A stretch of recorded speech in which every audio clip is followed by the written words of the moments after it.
I'm Sergio Robles with the Collegian. Proposition 30 is going to be on the ballot for Election Day. The proposition would increase the California sales tax by 1/4 cent, as well as levy an income tax on those that make above $250,000 a year. We're here with Mr. Welty to talk about the effects that the proposition would have on the university. Thanks for joining us, Mr. Welty. Thank you. You've been very vocal about your support for Proposition 30. Why do you feel it's important for it to pass? Well, if you look at the two choices the voters have, one, if it passes, that means that there will be no further reductions for public higher education in the state, and we will be able to stabilize for at least the next few years the funding for higher education. It also means, as a result of legislation passed in June, that students will receive a reduction in their fees for the current academic year of the 9% fee increase that was enacted a year ago. If it fails, there will be an immediate $250 million reduction for the California State University, which means for Fresno State about an $8 million base budget reduction. We'll have to reduce enrollment of about 500 to 800 students. There'll be fewer courses, and we'll have to take some other very stringent steps in order to deal with that level of reduction on top of what's been almost $1 billion reduction to the California State University over the last several years. Is that part of the contingency plans for Fresno State? Are they already made for planning ahead if it fails or passes? Well, if it fails, we've not developed specific plans yet. We know what the consequences will be, that we'll have to reduce the base budget by $7 to $8 million. We have made plans to get us through the current fiscal year using our reserves, but we'll have to make plans to reduce our base budget starting with the 2013-14 year. So the proposition has to do with education, but recently Governor Brown came to Fresno and he has been promoting it as an investment in future jobs. Would you say that's a proper way of presenting the proposition? Well, I think it is. It's accurate because the decision that voters make in November will be a decision, in essence, whether we're going to prepare an educated workforce for the state for the future, which means that there will be sufficient people for the jobs the economy needs, or if it fails, we're going to be faced with the reality that there will be fewer college-prepared students across the state, and I think long-term it'll have a jeopardy on the economy. Now, a recent poll by the LA Times found that the voter support is at 46%. It's the first time that it went below 50%. Why do you think the support has fallen?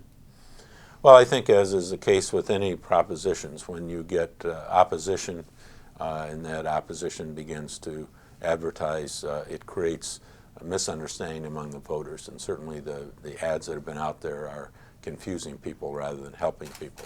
I am encouraged today. I just learned that there is a new poll out of those that have already voted early that suggests that it in fact is favored by that particular group. So that's a good sign that things may have turned and are going the other way.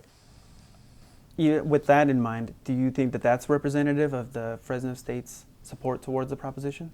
Well, I think in the Central Valley, it will be a very close vote, just because of this valley tends to be more conservative.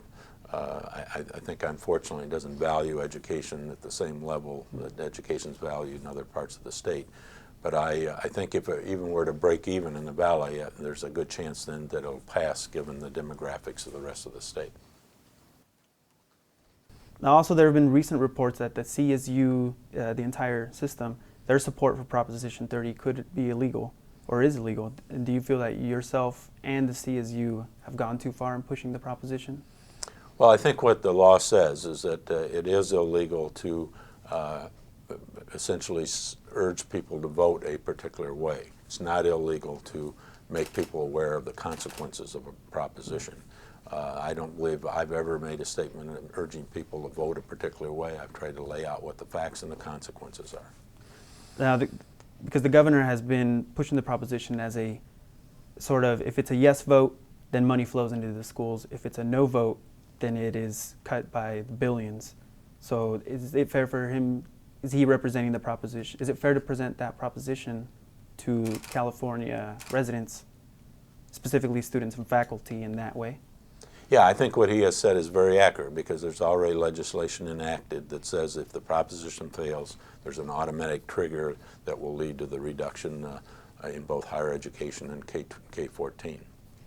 And I guess finishing up here is, in your time here at Fresno State, how does this proposition, or these cuts, if they were to happen, does it compare to previous financial situations the university has seen?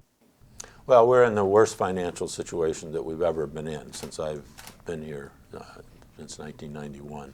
And the consequences of the decision that's made on November 6th are probably as large as any time in the 22 years I've been here. Have you seen like a continuation of this, like a pattern? Like there's cuts, and then later it got worse, and does it look like it will continue to get worse?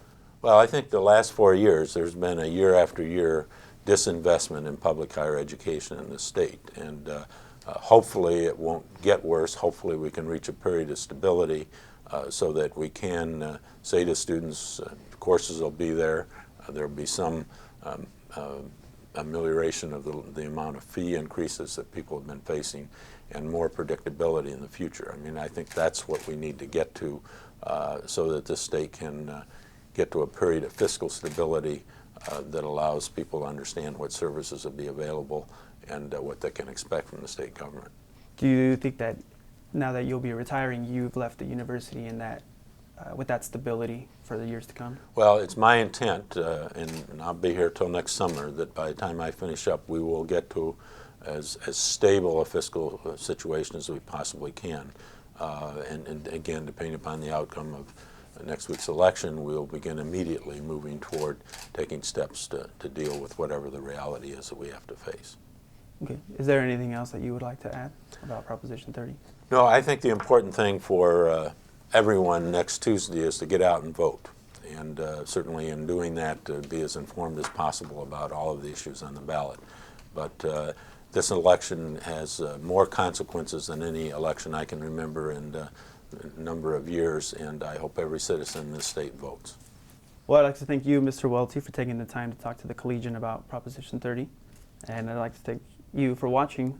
For more information about Proposition 30, you can go to the Collegian online at collegian.czufresno.edu. I'm Sergio Robles with the Collegian Online. Thank you.